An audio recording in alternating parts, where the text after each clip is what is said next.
Good morning, children. I, Babita Parmar, welcome you all in your own channel, Physics की आवाज़, providing you physics easy notes. बच्चों, हम पहुंच चुके हैं unit number 4, chapter number 6, work energy power. आज हमारा 10th लेक्चर है इस चैप्टर का और हम पढ़ने वाले हैं कोलिशन के बारे में. सो कोलिशन का मतलब ये नहीं कि दो बॉडीज़ होंगी वो आपस में जाके टकराएंगी ही टकराएंगी. बेसिकली एक इंटरेक्शन है दो बॉडीज़ के बीच में, जिसके कारण जो वेलोसिटी है दोनों बॉडीज़ की, उसका जो डायरेक्शन और मैग्नीट्यूड है वो चेंज हो जाता है. आप इन दोनों के इंटरेक्शन से, अब अगर ये एक बॉडी यहाँ है, दूसरी बॉडी ये है, ये इसका मोशन है, this is another body like this, ये इसका मोशन है. तो ये सीधे सीधे तो ये जा रहे.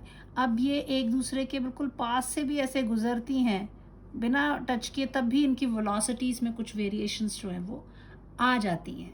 तो उनके डायरेक्शन एंड मैग्नीट्यूड में कुछ वेरिएशन आ जाए तो हम इस इंटरेक्शन को कहते हैं कोलिशन. इसमें हमने 3 तरह की कोलिशंस पढ़नी है. कहती इलास्टिक, इनइलास्टिक. हम परफेक्टली इलास्टिक पढ़ेंगे, perfectly elastic, inelastic and perfectly inelastic. ये वर्ड बड़ा अच्छा है, इलास्टिक. क्या लगता है आपको इलास्टिक क्या होता है? जैसे खींच देते हैं उसको आसानी से, that is elastic. It's not that way. Elastic एक ऐसी प्रॉपर्टी है किसी भी बॉडी की कि उसको जब डिफॉर्मिंग फोर्स, कोई डिफॉर्मिंग फोर्स क्या मतलब, मैं बाहर से कोई फोर्स लगाती हूँ किसी चीज़ के ऊपर, उसकी शेप में चेंज आ जाता है. जैसे ये कागज़ ही ले लीजिए आप, कोई भी चीज़ है उसकी शेप को हम ऐसे करें, ये शेप इसकी बदल जाती है ना. एंड ये तो चलो पेपर है, पेपर की जगह कोई और, जैसे कि स्पंज लिया, स्पंज को ऐसे प्रेस किया, वो अपनी शेप एंड साइज ले लेता है. तो वो बाहर से हम कोई फोर्स लगा रहे हैं, वो बॉडी दोबारा से जैसे ही आप फोर्स हटाते हैं, स्पंज सबसे बेस्ट एग्जांपल बता रही हूँ. ऐसे स्टील हो चाहे प्लास्टिक को, कोई भी चीज़ है, उसके ऊपर जब हम बाहर से कोई बल लगा रहे हैं, एक्सटर्नल फोर्स लगा रहे हैं, तो उसकी शेप जो है वो चेंज हो जाती है. और जैसे ही आप उसकी वो चीज़ को हटाते हो, वो अपनी ओरिजिनल शेप एंड साइज ले लेती है. तो उसको हम बोलते हैं इलास्टिक. तो इलास्टिक वर्ड याद रखना, ठीक है. ऐसा नहीं है कि रबड़ बैंड हो गया वो इलास्टिक है, दैट इज़ नॉट. इलास्टिक वो बॉडी है जो डिफॉर्मिंग फोर्स के हटाने के बाद अपनी शेप बड़ी आसानी से ले लेती है, उस बॉडी को बोलते हैं हम इलास्टिक. सो परफेक्टली इलास्टिक में जो है, इधर पर हमने 2 चीज़ें जो हैं मेन पढ़नी है कोलिशंस में. That is law of conservation of linear momentum. एक लीनियर मोमेंटम का कंजर्वेशन होगा और एक काइनेटिक एनर्जी का कंजर्वेशन होगा, ठीक है. तो इलास्टिक कोलिशन मतलब कि जैसे ये 2 बॉडीज़ हैं, मान लीजिए अगर ये इनका line of impact and line of action जो है वो सेम ही है, मतलब एक ही, देखो एक ही इसमें जा रहे हैं, सेंटर ऑफ मास इनके एक साथ लगे हुए हैं, तो इनका जो इम्पैक्ट है और ये जो लाइन ऑफ मोशन है, यहीं पे ये सर्टन वेलोसिटी से मूव कर रहे हैं. तो ये वाले तरह के जो मोशन होते हैं हम उसको हेड ऑन कोलिशन कहते हैं, ठीक है. अच्छा, मैं बात कर रही थी कि 2 हमने लॉ ऑफ कंजर्वेशन पढ़ने हैं. कंजर्वेशन पढ़ेंगे हम किसका? लीनियर मोमेंटम का और काइनेटिक एनर्जी का, कि ये दोनों कंजर्व्ड होते हैं. तो जो इलास्टिक कोलिशन होते हैं उसमें आपने बच्चे ये ध्यान रखना है कि चाहे इलास्टिक हो, चाहे इनइलास्टिक हो, चाहे परफेक्टली इनइलास्टिक हो, सब में जो लीनियर मोमेंटम होता है वो कंजर्व्ड रहता है. उसमें कोई वो हर जगह में no external forces applied, things are conserve. लेकिन काइनेटिक एनर्जी जो है वो कंजर्व्ड नहीं होती है, और किसी में है तो थ्रू आउट द कोलिशन नहीं होती. जैसे अब ये दोनों एक दूसरे से टकराए, तो जब ये टकराते हैं तो कोई भी जो 2 चीज़ें टकराएंगी तो इनकी थोड़ी सी शेप में क्या आएगा, बदलाव आएगा. ये नेचुरल है चीज़, है ना. थोड़ा सा डिफॉर्म, ये कोलिजन के टाइम पे डिफॉर्म्ड फॉर्म है इसका, ठीक है, मैं बाद में बताऊंगी अच्छे से। उसके जैसे ही ये दोनों अलग होते हैं तो then they regain their original shape and size, और ये मूव करना शुरू कर देते हैं, इनकी शेप दोबारा से आ जाती है। तो इसीलिए वर्ड बोला है परफेक्टली इलास्टिक, कि जैसे ही वो एक दूसरे से जब थक्कर मारी तो उनकी थोड़ी सी डिफॉर्मेशन हुई और वो चेंज हुआ। इसमें एक चीज़ याद रखना, ऐसा नहीं है कि थ्रू आउट जर्नी जो इनकी काइनेटिक एनर्जी है वो कंजर्व्ड है, क्योंकि यहाँ पर इनकी थोड़ी सी डिफॉर्मेशन में कोई हीट के या साउंड के फॉर्म में थोड़ा सा एनर्जी लॉस ज़रूर होता है, लेकिन क्योंकि वर्ड यूज़ किया है परफेक्टली इलास्टिक, तो हम बोल देते हैं कि नहीं जी ऐसी कोई डिफॉर्मेशन नहीं हुई और वो सीधे के सीधे निकल गया। तो इसमें आप ये कह सकते हैं कि काइनेटिक एनर्जी जो है, इनिशियल काइनेटिक एनर्जी जो होगी that is equal to the final kinetic energy, ये अपनी जो भी लॉसेस को वापस गेन कर लेती है। तो जितना इसका काइनेटिक जो एनर्जी पहले था उतना ही काइनेटिक एनर्जी बाद में हो गया। लेकिन इन इलास्टिक और परफेक्टली इलास्टिक कोलिजन में काइनेटिक एनर्जी कंजर्व्ड होती ही नहीं है, ठीक है। तो चलिए पहले इसको थोड़ा सा एग्जाम्पल्स वगैरह भी देती हूँ एक दो, ताकि आप लोगों को क्लियर हो जाए। सो सब चलते हैं, what is collision. So the interaction between two bodies, जो मैंने कहा कोलिजन क्या है। सो कोलिजन, द इंटरैक्शन किसके बीच में, between two bodies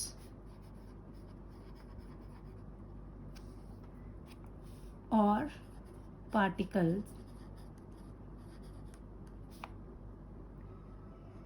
two bodies or particles, due to which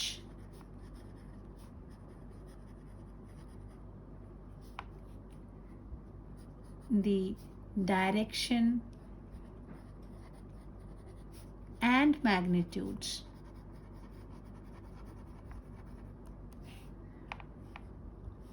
किसका, of the velocities of colliding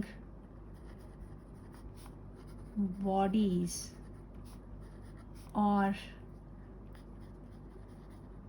particles changes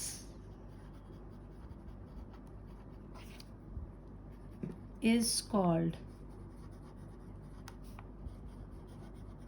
collision. Clear हो गया इस कोलिजन की डेफिनेशन। अब आ जाते हैं हम इसके टाइप में। तो 3 तरह की मैं आपको बताऊंगी, दैट इज पहले ले लेते हैं परफेक्टली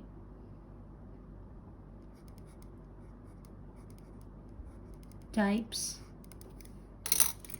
कई बार सीधे यही क्वेश्चन उठा के दे देते हैं, तो आपको एग्जाम्पल कोड करके बता देना इसकी क्या प्रॉपर्टीज है, एक एक एग्जाम्पल कोट कर देना है, ठीक है। तो पहला वाला है,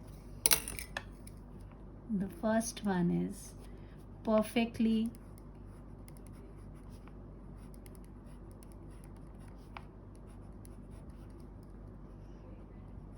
इलास्टिक कोलिजन। मैंने बता दिया आपको, इलास्टिक वर्ड यूज़ हुआ है इसमें, मतलब अपनी शेप को दोबारा से रीगेन कर लेता है, तो इसीलिए इलास्टिक कोलिजन इसको बोला जाता है। मोमेंटम तो हर एक टाइप की कोलिजन में सेम होनी है, सॉरी कंजर्व्ड रहनी है, चाहे परफेक्ट इलास्टिक हो चाहे ना हो, वो इन इलास्टिक वाला कोई भी हो, मोमेंटम तो सेम ही रहता है before and after, no external forces acting या। लेकिन काइनेटिक एनर्जी की बात कर रहे हैं कि काइनेटिक एनर्जी इलास्टिक वाले में, क्योंकि वो अपनी जो भी शेप में बदलाव सा आया है उसको रीगेन कर लेता है, तो इसलिए काइनेटिक एनर्जी जो है वो भी उसकी कंजर्व्ड रहती है। So here if you see, if I write down perfectly elastic collision, इसको आप ये कह सकते हैं, if both the linear momentum and the kinetic energy of the system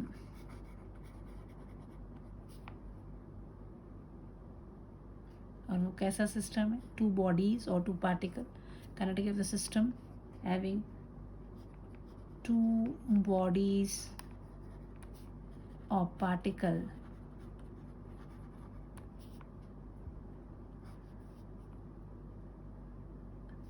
if both the linear momentum and kinetic energy of the system remains conserved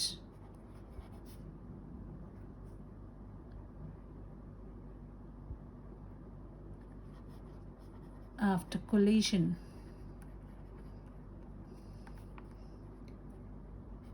is called perfectly elastic collision. दोनों चीज़ें जो है वो काइनेटिक एनर्जी भी और momentum भी है, दोनों के दोनों बिफोर एंड आफ्टर कोलिशन क्या होंगे? सेम रहेंगे. The both linear momentum and kinetic energy of the system. System में क्या है? दो बॉडीज या दो particles remain conserved after collision is called as perfectly elastic collision. जैसे अब प्रैक्टिकली तो परफेक्ट रेयर इवेंट है ये बहुत ज़्यादा, लेकिन जैसे atomic particle example collision between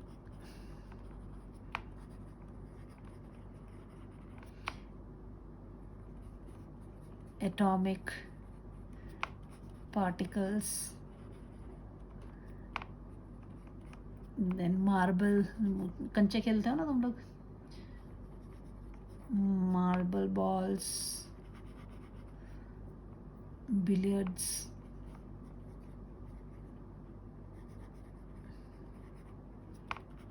balls. इनके बीच में जो collision है, we consider that as an example for perfectly elastic collision. So अब अगर कोई बॉल सर्टन हाइट से ड्रॉप होता है तो अगर वो परफेक्टली इलास्टिक कलीशन होगा तो वो बराबर जिस हाइट से गिरा उसी हाइट तक जाएगा. अगर वो उस हाइट तक नहीं जा रहा that it is not an example of perfect. उसमें वो जो साउंड एनर्जी, हीट एनर्जी कुछ ऐसे जनरेट होती है, there is some loss in the kinetic energy. लेकिन अगर परफेक्टली इलास्टिक है तो जिस हाइट से आप उस बॉल को गिराते हैं उसी हाइट पर वो वापस चला जाता है. Then you have second, that is your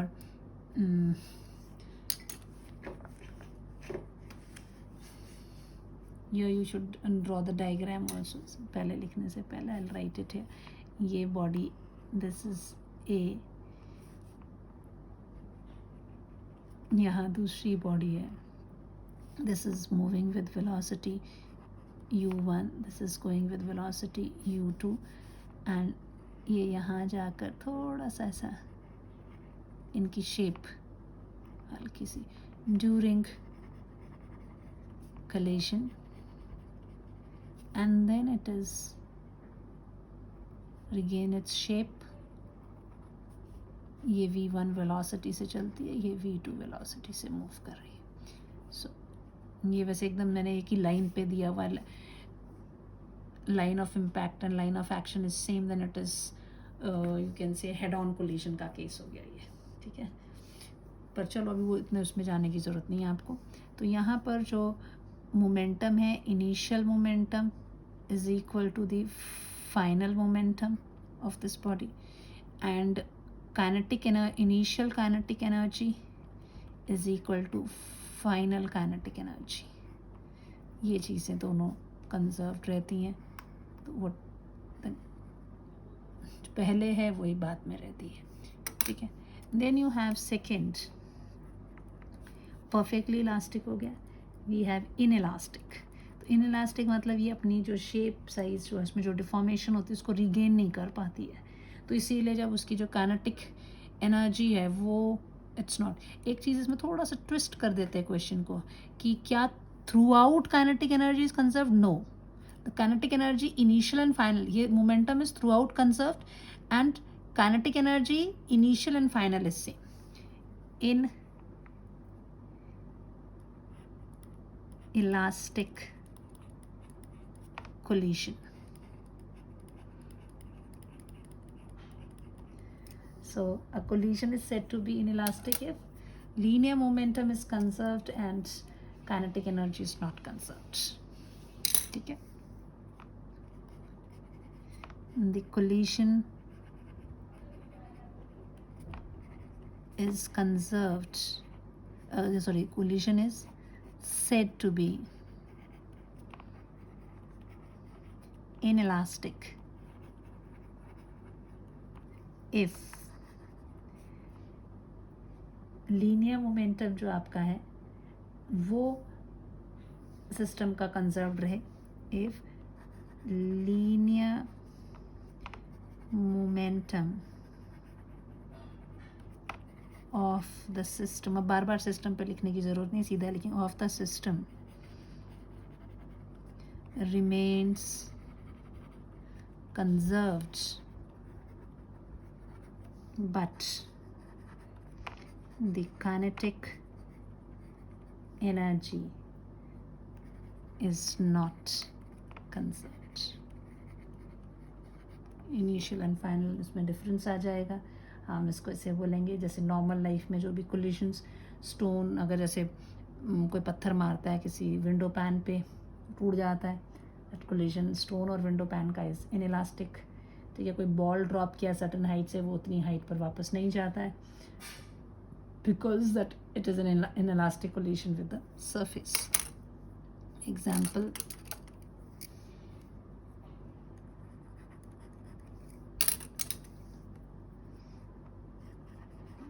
collision of stone with window pane. Second, rebouncing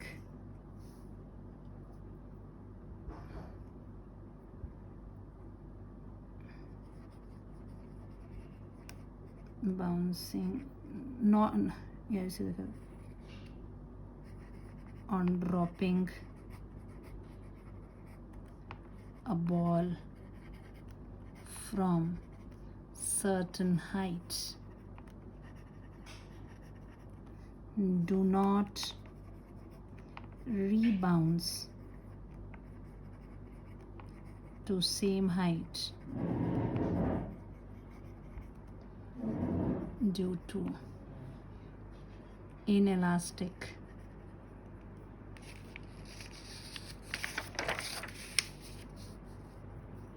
collision with surface. जिस सरफेस पे उसको मारा गया था उसके साथ इनइलास्टिक कोलिशन जो है उसका वो हो रहा है. Then we have perfectly inelastic collision.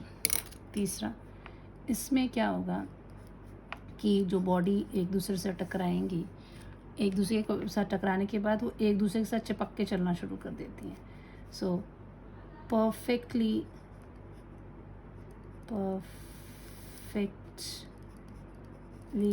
inelastic collision. Elastic collision. इसमें भी जो वो लीनियर मोमेंटम है वो तो कंजर्व रहता है. Kinetic energy is not conserved, वो नहीं कंजर्व होगी और they will move as one body after collision. So a collision is said to be perfect if two bodies after collision stick together.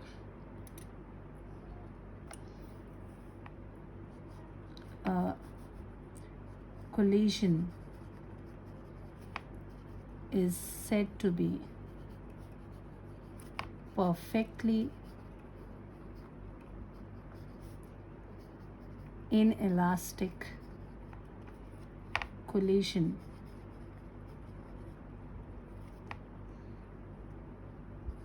if the two bodies after collision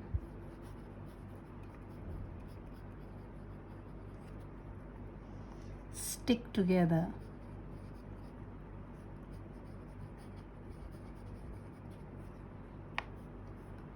and move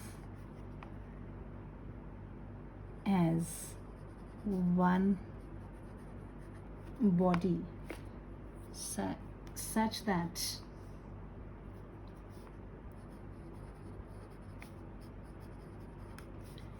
linear momentum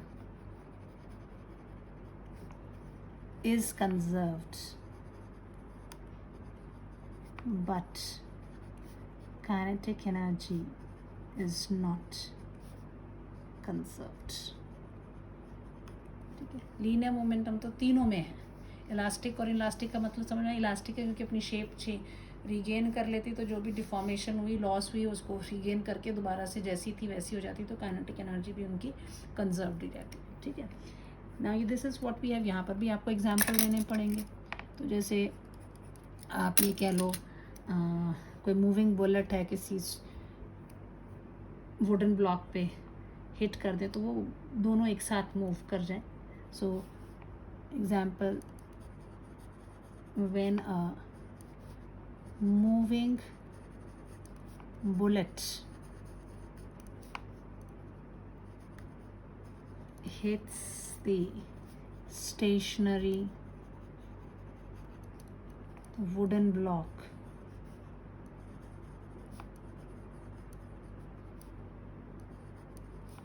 and get embedded into it, and both start moving as a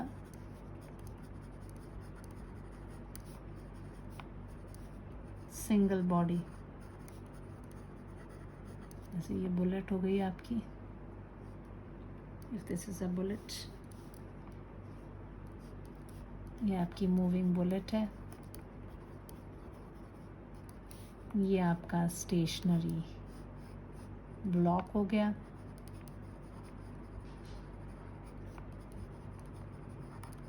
और फिर after collision ये block इस bullet के साथ ही, this is the embedded bullet here, तो bullet and block moves together. ये before collision, this is before collision, this is after collision.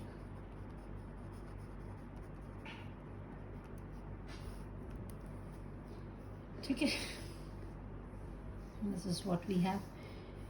ये तो हुई टाइप्स. अगर तो ये आपको क्वेश्चन आ जाता है 2 नंबर का तो इतना आपको लिखना पड़ेगा. यूजुअली इसमें से जब क्वेश्चन देते हैं वो इस तरह से देंगे कि what is elastic collision and show the elastic collision in 1 dimension. Elastic 1 dimensional collision में बताइए, और आप इसमें बताएं कि relative velocity of approach before collision is equal to relative velocity of separation. इस तरह से क्वेश्चन देते हैं. इसको बहुत सारे फॉर्म में क्वेश्चन देंगे, मैं सारे फॉर्म बता देती हूँ आपको भी. देखिए, पहला क्वेश्चन ये आ सकता है कि what is elastic collision,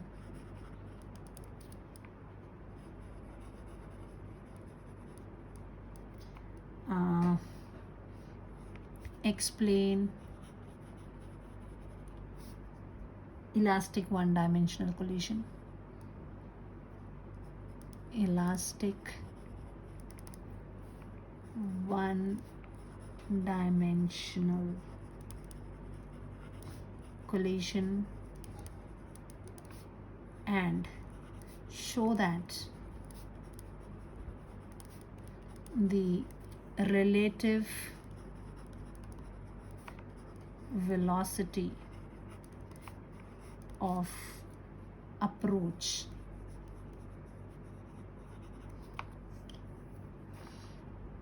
is equal to a relative velocity of approach, that is before collision, approach before collision is equal to relative velocity of separation after collision. आपसे इतना सा क्वेश्चन भी आ सकता है. ठीक है, और थोड़ा सा और बढ़ा दें इस क्वेश्चन को, तो आपसे ये कहा जा सकता है कि find the velocity with which, ये लाइन ना लिख के, शो दैट, सीधा explain this one dimensional collision and show that relative में इसकी बजाय बोल दें वो कि find the final velocities of two bodies after collision. ठीक है, और अगर ज़्यादा बढ़ाना चाहेंगे इस क्वेश्चन को तो और करके एक ऐड कर देंगे, डिस्कस the following cases. पहला केस दे देंगे आपको कि if masses of two bodies are same. Elastic one dimensional collision, तो पहले हेडिंग डाल देंगे हम elastic one dimensional collision. सो पहले तो आप इलास्टिक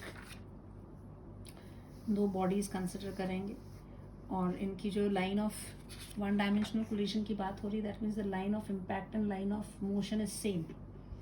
सो जिस लाइन पे वो मूव करेंगी उसी डायरेक्शन पे वो आगे भी प्रोसीड करती जाएंगी. इलास्टिक है तो kinetic energy and linear momentum both are conserved. So one dimensional collision है. So will write down that collision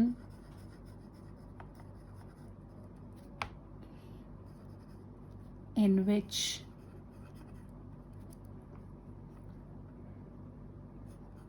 the line of impact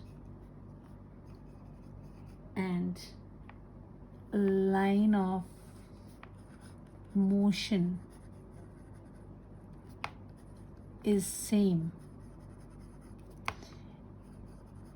and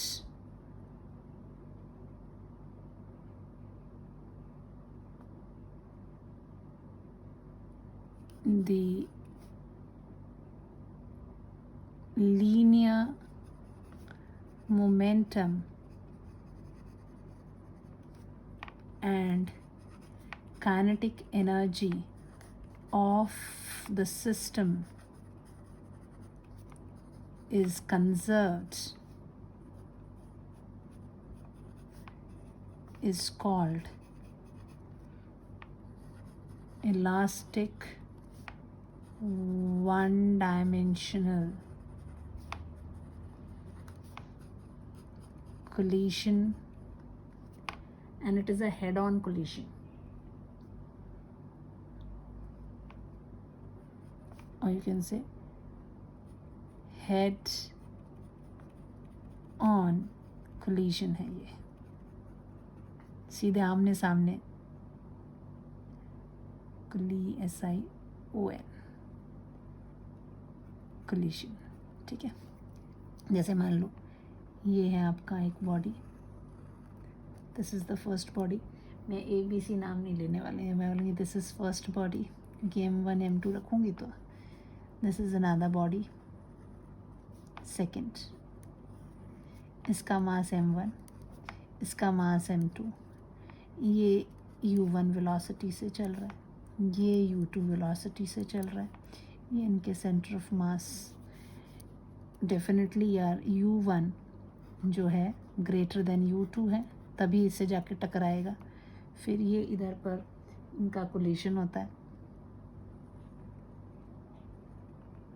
हल्का सा मैं बनाऊँगी, डिफॉर्म करूँगी इसको, है ना, लेकिन ये रीगेन कर लेता है अपनी शेप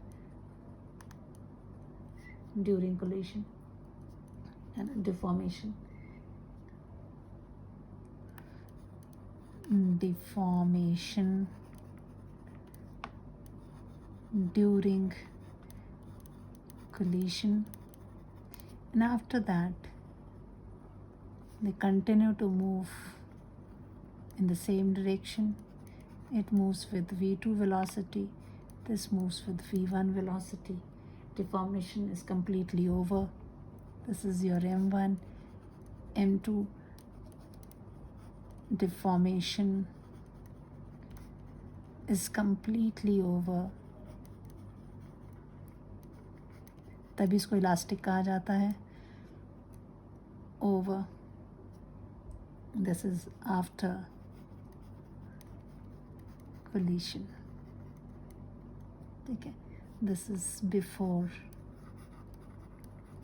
collision. U1 U2 क्या हो गई आपकी M1 M2 masses of two bodies.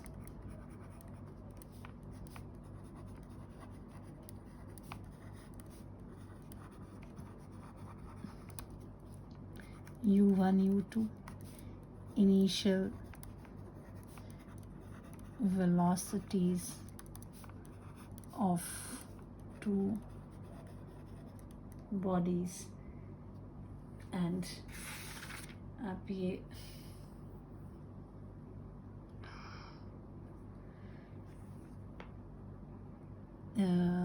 V1 V2, that is final velocities of two bodies. This is before collision, this is after collision. ठीक है. Then the center of mass of the colliding body is in one line, so this is a head-on collision.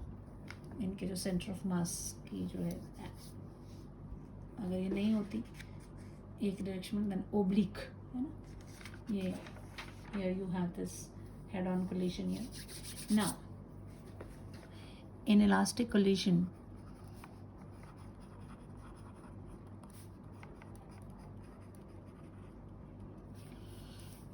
linear momentum is conserved. So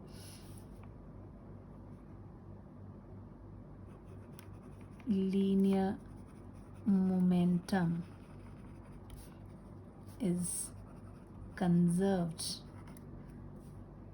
Therefore we have momentum before collision is equal to momentum of the system after collision.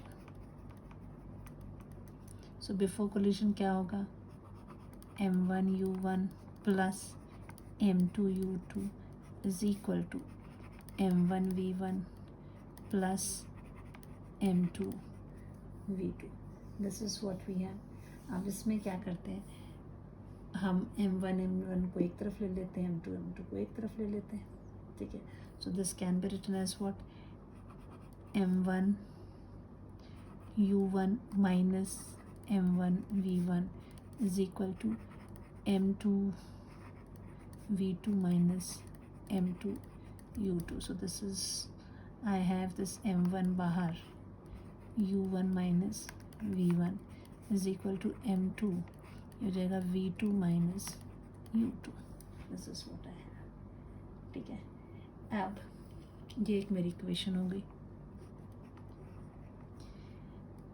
In elastic collision, number 1, linear momentum is conserved, and number 2, kinetic energy is also conserved.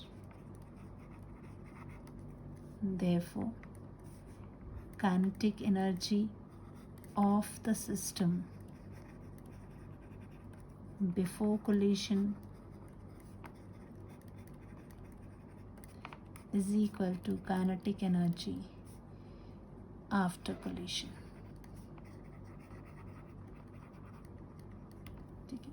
कितनी हो जाएगी बेटे, half m1 u1 square plus half m2 u2 square is equal to half m1 v1 square plus half m2 v2 square. ठीक है, half half सबके पास है, cancel करवा दो। ये हो जाएगा m1 u1 square plus m2 u2 square is equal to m1 v1 square plus m2 v2 square. इसमें भी वैसे ही करते हैं, mm को एक साथ ले लेते हैं। सो ये हो जाएगा m1 u1 square minus m1 v1 square is equal to m2 v2 square, और यहाँ से इधर आ जाएगा तो m2 u2 स्क्वायर। फिर m1 बाहर निकाल लेते हैं, ब्रैकेट में क्या बचेगा बेटे, u1 square minus v1 square is equal to यहाँ क्या बचेगा, v2 square minus u2 square. This is my second equation. अब देखो इसमें अगर इन दोनों को डिवाइड करते हैं तो m1 से m1 कट जाएगा, m2 से m2 वेलोसिटीज रह जाएंगी। तो I divide equation 2 by equation 1।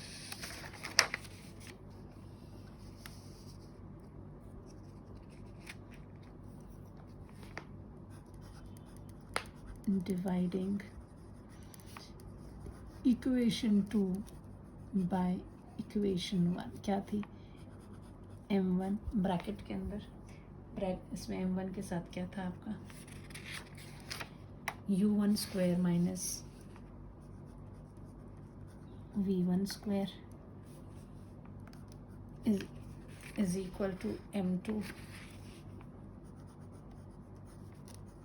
v2 square minus u2 square. इसमें गलती मत करना, क्योंकि यहाँ गलती कर दी आपने तो फिर आपकी कैलकुलेशंस में गलती आ जाएगी। ठीक है, सो v2 square minus u2 square. दूसरे वाले में क्या था, it was m1 u1 minus v1 divided by m2 v2 minus u2। ऊपर वाला a square minus b square का पहले तो ये काट दीजिए, ऊपर क्या हो जाएगा, this will B u1 minus v1 into u1 plus v1 divided by u1 minus v1। यहाँ से ये और ये कट जाएगा, यहाँ हो जाएगा v2 minus u2 v2 plus u2, नीचे आपका है v2 माइनस u2, ये और ये भी कट गया। क्या बचा आपका, u1 plus v1 is equal to v2 minus u2। This can be written as u1 mine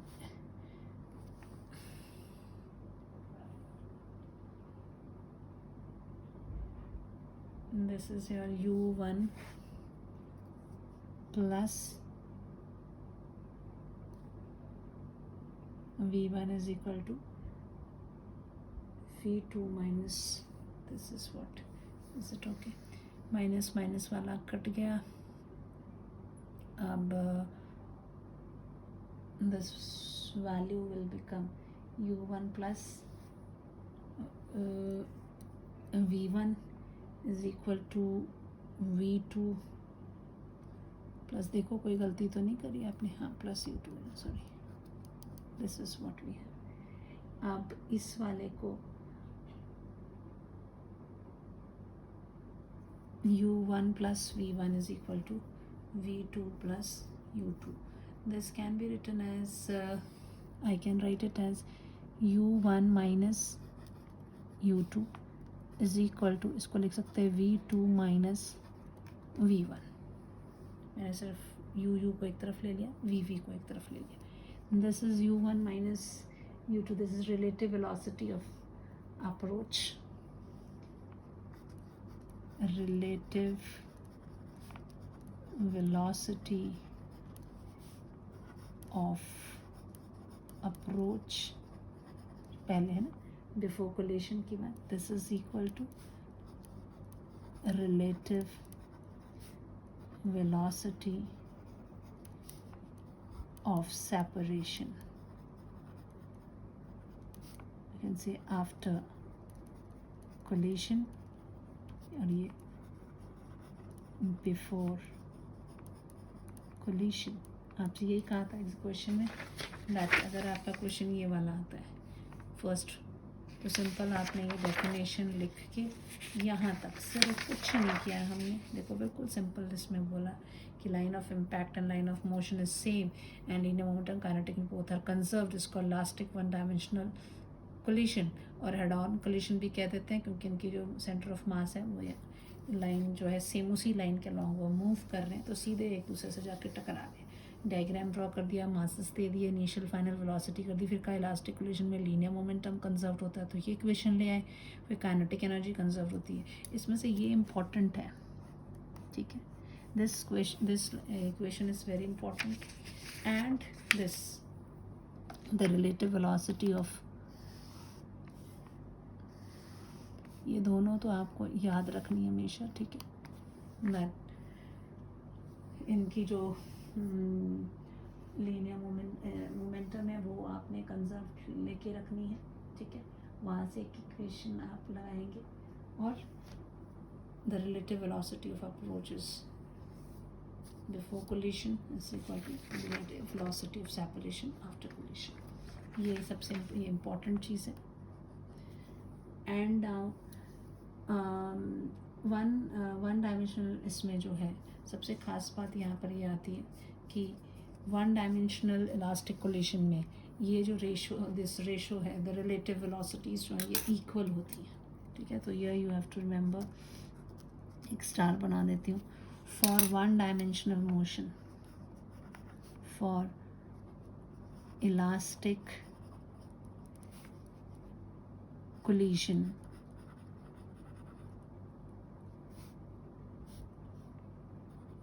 in one dimension,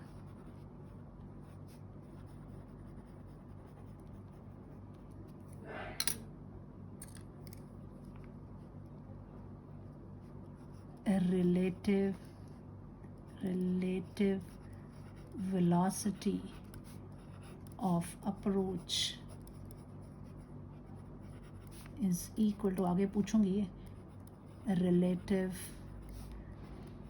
velocity of separation होती है। फर्स्ट पार्ट अगर क्वेश्चन का के फॉर्म में आपको है तो आप ऐसे करेंगे। अब अगर आपसे सेकेंड पार्ट, इसके नेक्स्ट पार्ट में क्या बोला था मैंने, second part of the question was find the final velocity of the two bodies after collision. अगर वेलोसिटीज थी तो आपको आगे करना पड़ेगा, यानी पहला क्वेश्चन यहाँ ख़त्म हो जाता है, सेकेंड पार्ट अगर दिया हुआ एग्जाम में तो इतना करते हुए आप उसके आगे चलेंगे। वेलोसिटीज ऑफ टू बॉडीज निकालनी है, velocities of two bodies after collision आपको निकालनी है, ठीक है। तो आपने दो इक्वेशंस, एक तो वो लीनियर मोमेंटम वाली और दूसरी ये इक्वेशन है, इसको ध्यान में रखना है। काइनेटिक एनर्जी वाले को भूल जाओ, ठीक है। सो हम सीधा डायरेक्ट क्या लिखेंगे कि हमें पता है that for in elastic collision this relative velocity approach is equal to, so directly will write that, इसको सेकेंड, वो सेकेंड थी ना, ये थर्ड हो गई, आपने फर्स्ट एंड थर्ड ध्यान रखनी है। सो फ्रॉम इक्वेशन 3 हमें वेलोसिटी पता करनी है, तो इसको रख ले, एक दोनों में से एक को रख लो, दूसरी को भेज दो। फ्रॉम इक्वेशन 3 आप लिख सकते हो v2 इज इक्वल टू, क्या लिख सकते हो, दिस v1 उधर चला जाएगा तो प्लस हो जाएगा, so you can write it as u1 minus u2 plus v1 हो जाएगा। v2 की value substituting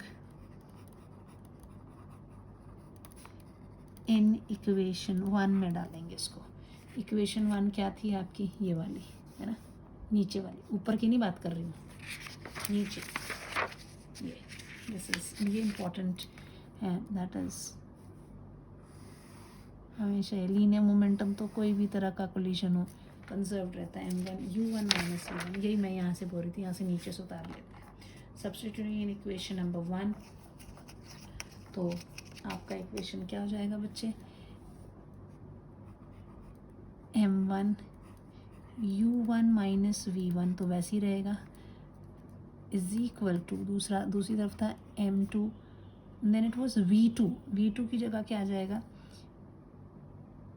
U1 minus U2 plus V1, है ना, दिस थिंग माइनस था U2। बस मैंने क्या किया, उस इक्वेशन में सिर्फ V2 की जगह पे वैल्यू डाली। अब सारी चीज़ें V1 के फॉर्म में आ गई, हमें V1 की वैल्यू मिल जाएगी। अब इसको सॉल्व कर देते हैं। सॉल्व करने के लिए क्या है, इसको ओपन कर दीजिए और कुछ नहीं करना है।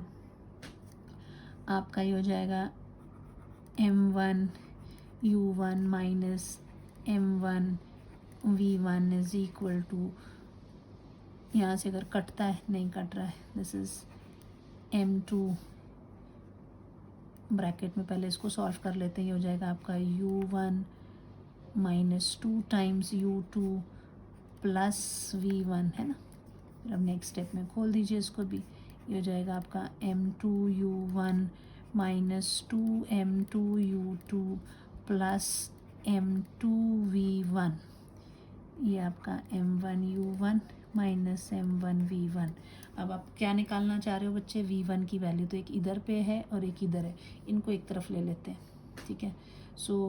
इसको वहाँ भेज देते हैं, बाकी चीज़ें इधर ले आते हैं, तो क्या हो जाएगा, दिस इज़, ये नेगेटिव है ना, उधर जाके प्लस हो जाएगा, it will be M1 plus M2 into V1। मैंने क्या किया है, इसको यहाँ भेजा है, तो ये वाले टर्म्स मैं इस तरफ भेजूँगी। यहाँ पे तो ऑलरेडी ये था, M1 U1 था, ये उधर गया तो माइनस M2 U1 हो गया, ये माइनस वाला उधर गया तो प्लस 2 M2 U2 हो गया, ठीक है।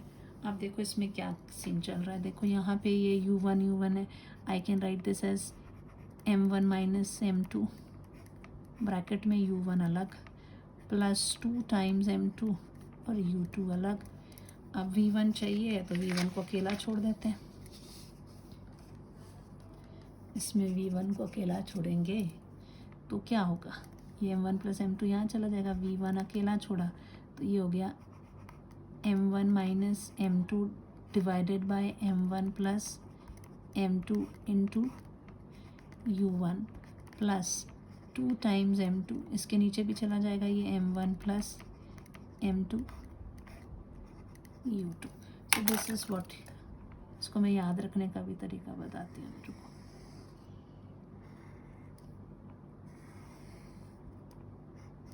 देखो V1 था, V1 है, U1 U2 वैसे ही रखा। जब V1 है तो M1 माइनस, नीचे तो दोनों के M1 M2, जब V1 है तो 1 माइनस 2 करना और यहाँ 2 टाइम्स M2 कर देना। अब जब V2 आएगा तो V2 वाले में आप क्या करोगे, इधर इस पे U2 ले आओगे, इधर पे U1 ले आओगे, घुमा देना इसको। या चलो मैं सॉल्व करते फिर बता दूँ, मैं वैसे पहले भी आंसर बता सकती हूँ आपको कि इसका आंसर क्या आएगा। मैं इस पर लिख देती हूँ, दूसरा रफ वाला रजिस्टर बोर्ड आपका, इसी को देख के मैंने similarly I can say that V2 is equal to क्या हो जाएगा, अगर तो मैं U1 U2 ही रखना चाहती हूँ, ये U1 रखा प्लस ये U2, ठीक है, U1 U2 जैसे है वैसे ही रखना चाहती हूँ। फिर आपका U1 U2 तो चलो वैसे ही U1 and U2 will be the same way I have kept, लेकिन V1 था तो हमने 2 M2 के साथ लगाया, है ना, तो अब उल्टा हो जाएगा, यहाँ पे 2 टाइम्स M1 आ जाएगा इधर को, ठीक है। और दूसरा क्या था, जब V1 था तो इट वाज 1 माइनस 2, अभी हो जाएगा M2 माइनस M1, बस इतना याद रखना है, ठीक है। ये इसके साथ मैच कर देना चाहिए 1 1, ठीक है, ये 2 माइनस 1 तो ये 2 के साथ, this divided by M1 plus M2, this also divided by M1 plus M2, खत्म। याद रहेगा क्या किया है मैंने, U1 U2 वैसे ही लिखा है, ठीक है, ब्रैकेट के अंदर टर्म्स लिखी। बस मेरे को इतना मालूम था कि जब V1 होता है तो एक आता है 1 माइनस 2 और एक आता है 2 टाइम्स M2, तो V1 1 माइनस 2, तो 1 माइनस 2 है तो 1 minus 2 will be with U1, जब V2 है तो V2 में 1 माइनस 2 नहीं आना है, उसने आना है M2 माइनस M1। तो M2 माइनस M1 जो है वो U1 के साथ नहीं होगा, वो U2 के साथ आएगा, इसलिए इधर रख दिया। और 2 टाइम्स कौन था, दूसरा, तो यहाँ पे इसमें कौन आना था, 2 टाइम्स M1, तो M1 ने किसके साथ आना था, U1 के साथ आना, तो उस तरह से कर दिया। अदरवाइज आपको सॉल्व तो करना ही पड़ना है, ठीक है। अब ये वैल्यू आ गई, सो you can say that substituting this equation, ये कौन सी है, 4th इक्वेशन, इसको या ऐसे नहीं, ये पूरी की पूरी इतनी बड़ी वैल्यू नहीं डालनी है, तो यहीं पे इक्वेशन 3 को ही हम क्या कर सकते थे, यहाँ पे जैसे मैंने फ्रॉम इक्वेशन 3 V2 की वैल्यू ली, मैं क्या कर लूँगी, फ्रॉम इक्वेशन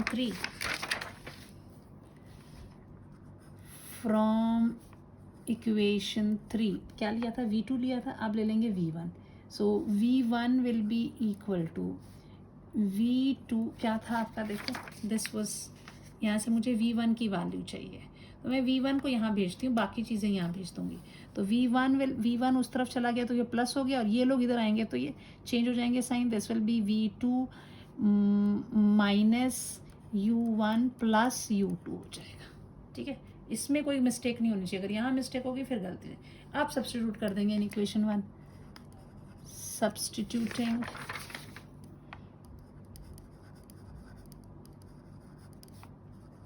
इन इक्वेशन 1 में डाल देते हैं इसको। तो इक्वेशन 1 क्या थी हमारी, M1 था, ब्रैकेट के अंदर था, अब मैं इसको स्क्वायर ब्रैकेट लगाऊंगी, that was U1 minus V1 था, तो माइनस V1 की जगह आ जाएगा V2 minus U1 plus U2, bracket close, is equal to M2 के साथ क्या था, V2 माइनस U2, इसमें कुछ नहीं करना है।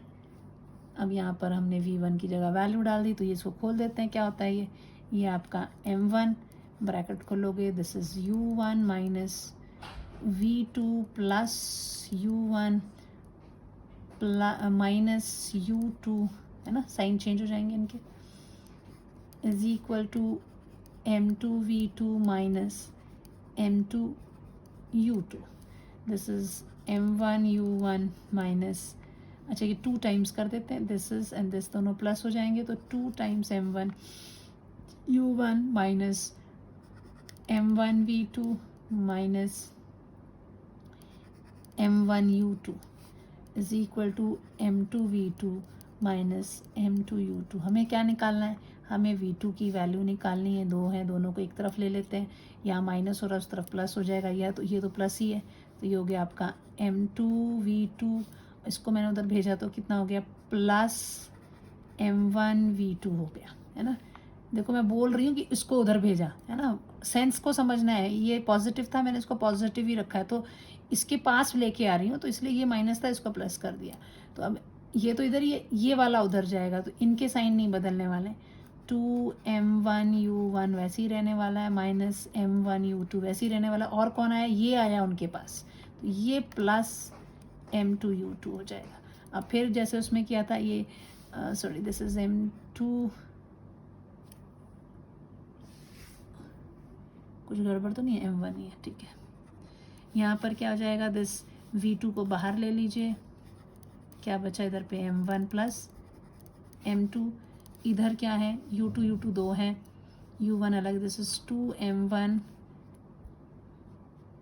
U1 और plus M2 minus M1 U2, V2 को अकेला छोड़ दीजिए, 2M1 upon M1 plus M2, यही मैंने कहा था बेटे, U1 plus M2 minus M1 है M1 प्लस M2 U2। ये आप चाहे डायरेक्टली भी कर सकते थे, अगर आपको समझ में हुआ जाता। सेम चीज़ मैंने कही थी आपसे, आ गया वो मेरा रफ कागज़, ये देखो यहाँ मैंने पहले ही लिख दिया था आपकी वैल्यू।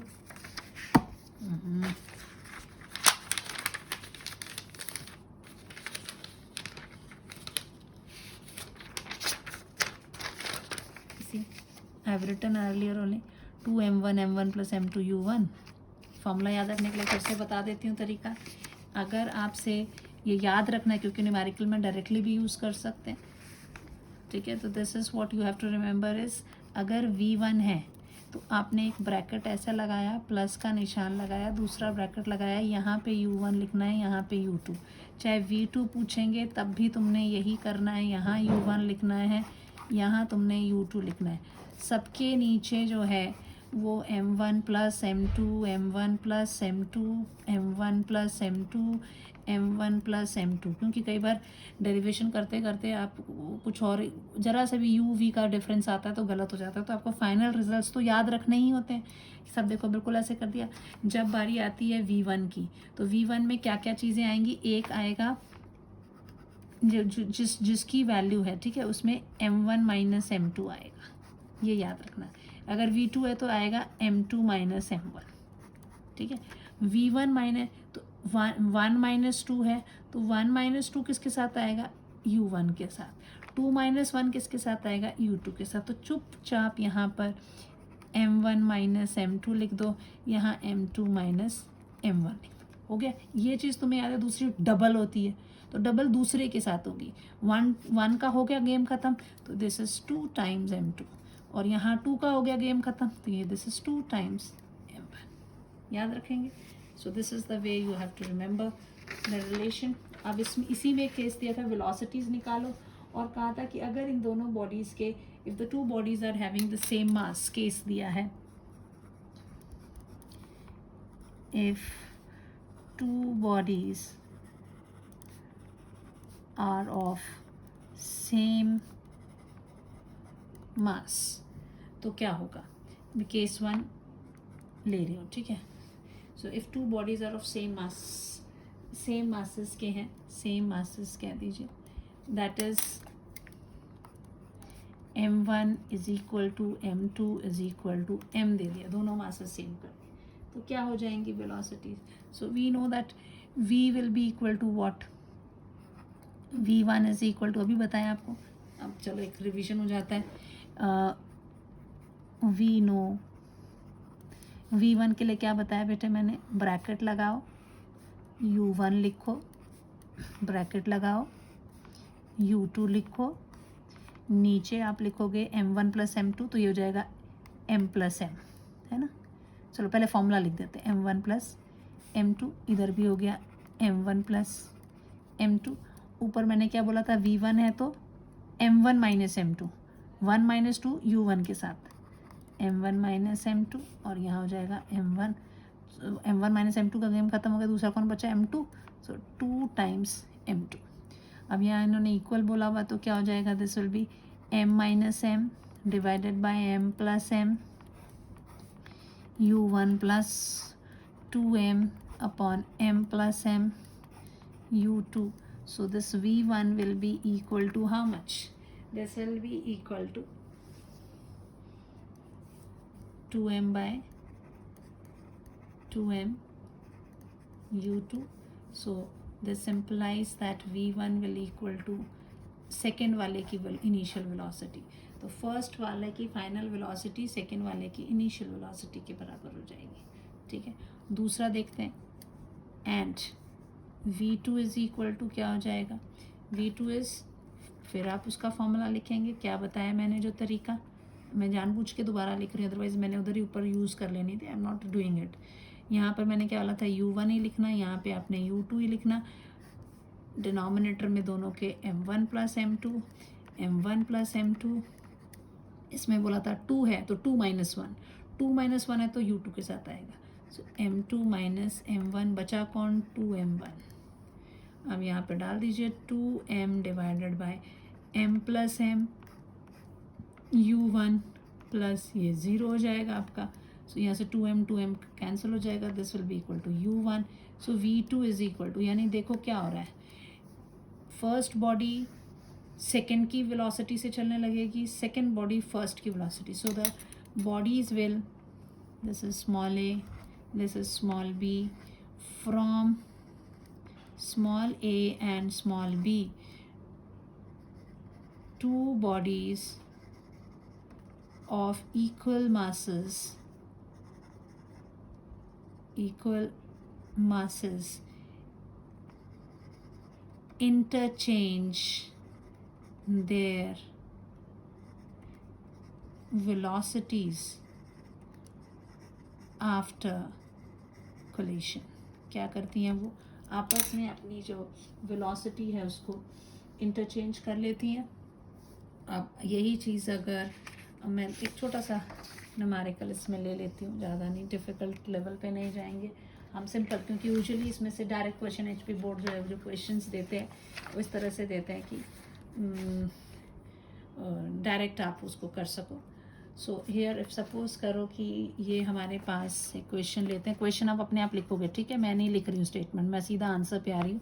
मैं डायग्राम ड्रॉ करके सिर्फ एक्सप्लेन करी, नॉट राइटिंग द क्वेश्चन.